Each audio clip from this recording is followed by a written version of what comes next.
درود بر همه عزیزان. من خیلی وقت پیشه که دفعه اول کتاب هگل رو خوندم، خیلی برام این سری چیزاش جالب بود، چیزاش نامفهوم بود. مثلا گفت روح تاریخ، مثلا گفت دیالکتیک و روح تاریخ پیش میبره. من پیش خودم گفتم خب مثلا یعنی چی اصلا؟ یعنی چی مثلا دیالکتیک؟ یعنی آقا یکی تزی میده، اون یکی آنتی تزی میده، بعد خب اون سنتز کی پیش میاد؟ اصلا چه چیزی تضمین میکنه که یه آنتی تزی باشه؟ چیزی تضمین میکنه که سنتز اصلا پیش بیاد؟ اصلا فرض کنیم پیش بیاد، چه چیزی تضمین میکنه که این تو 5 سال دیگه باشه؟ شاید 1000 سال دیگه پیش بیاد، اصلا به عمر من نرسه. شما مثلا نگاه کنید، کمونیست تو خیلی کشورها پیش اومده، هنوز که هنوز هست. یعنی تو کشور همیشه کمونیست بوده، یعنی از اون موقع که پیش اومده این کمونیست هست تا همین الان. شاید حکومتش عوض شده ولی ساختارش هنوز هست. خیلی از ادیان یا خیلی از آداب و رسوم. بعد پیش خودم میگفتم خب این چرا تا حالا آنتیتزشو ندیده؟ چرا تا حالا هیچکس مقابل این وای نستاد؟ اصلا سنتزش کو، نتیجه گیریش کو؟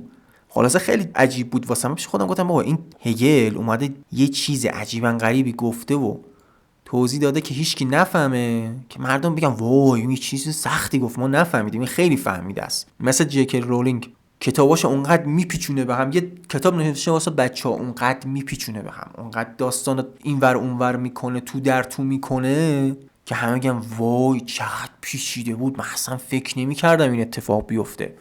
در صورتی که وقتی داستانو میشکافی میبینی هیچی نیست، میبینی نصف خطای داستان چرت و پرت اضافه است. خلاصه تو این فکرها بودم که چند وقت پیشه که بچه توی گروهی برگشت گفت آره روح زمانه همون فرهنگه. بعد یکم فکر کردم، گفتم یعنی چی روح زمانه؟ فرهنگ چه ربطی به روح زمان داره آخه؟ بعد رفتم تو اینترنت سرچ کردم فرهنگ چیه. مثلا تو فرهنگ لغات کالینز نوشته مجموعی از ایده ها، باورها و اهدافی که برای یک مردم توی دوره خاص مشخصه. بعد بهش گفتم خب یعنی چی؟ یعنی روح زمان فرهنگه. بعد هی شروع کردم بیشتر راجع به هگل خوندم، بیشتر راجع به اون مفهوم خوندم. گفتم اینو من بالاخره اشتباه فهمیدم. تا حالا خیال میکردم این چرت و پرت گفته، حالا فهمیدم که من اشتباه کردم. بعد شروع کردم راجع بهش خوندن. دیدم خب پس روح یه فعالیتیه که تو تاریخ به سمت درک کامل همه چیز پیش میره. ما خود اونم جزوشیم، ما خود اونم یه بخشی از اونیم، ما خود اون یه بخشی اساسا فرهنگیم. خب حالا ببین مثلا هگل دیالکتیک رو چی میگه؟ میگه هگل دیالکتیک را به عنوان تمایل یک مفهوم به نفی خود در نتیجه تضاد بین جنبه‌های متناقض ذاتی آن میشناسد. بعد حالا این چیه؟ حالا این دیالکتیک یه روشیه که ما چیزا رو باش درک میکنیم. به وسیله چی؟ به وسیله این فرهنگ. یعنی فرهنگ اون کشور باعث شده که اون باور بمونه. این فرهنگش هیچ پیشرفتی نکرده. حالا چرا اصلا میاد هگل میگه زمان نفی اصلا چرا میگه روح زمان؟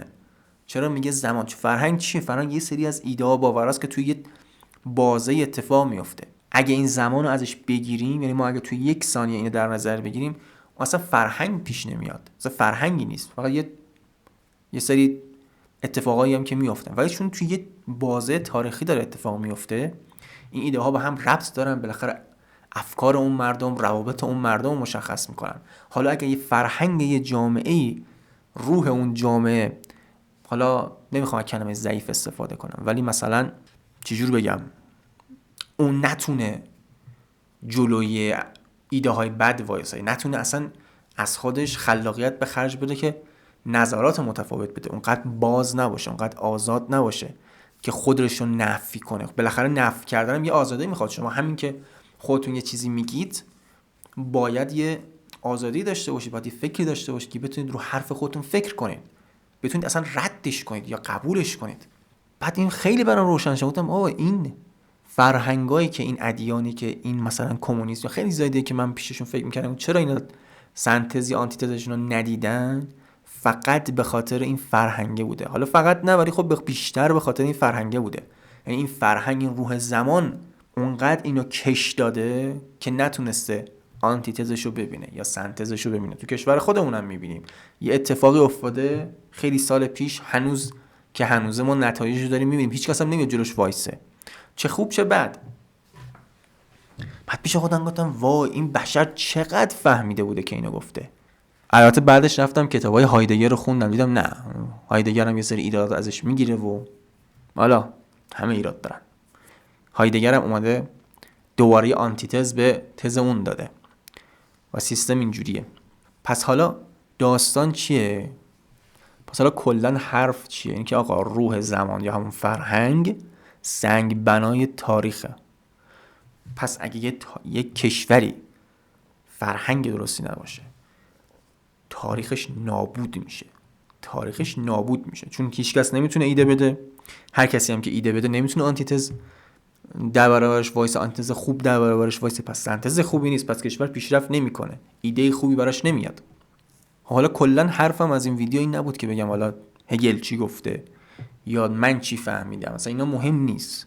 حرف این بود که بگم من یه کتابی خوندم نفهمیدمش، پیش خودم خیال کردم فهمیدمش، بعد گذشت یه تایمی بیشتر راجبش فکر کردم. یعنی همین فهمیدن من خودش دیالکتیک بود. یعنی من یه برداشتی کردم، بعد گذشت یه آنتیتزی اومد روی برداشت من، بعد من یه فکری کردم رفتم دنبالش داره تحقیق کردم، دوباره به یه سنتزی رسیدم. اینجوری هدف اینه که هیچ وقت نباید حرف حالا چیه، اینه که باید همیشه این مطالعه رو، همیشه این فکر رو راجب چیزایی که قبلا قبول کردیم ادامه بدیم. هیچ وقت نباید ساکن وایسیم روی یه حرف و خیال کنیم اون همیشه درسته چون ما مثلا 10 سال پیش 20 سال پیش راجبش تحقیق کردیم. همین. ممکنه من راجب خیلی از این حرفایی که میزنم اشتباه کنم، به احتمال خیلی زیاد دارم اشتباه میکنم. شما رو تو ویدیوهای بعدی میبینم. بدرود.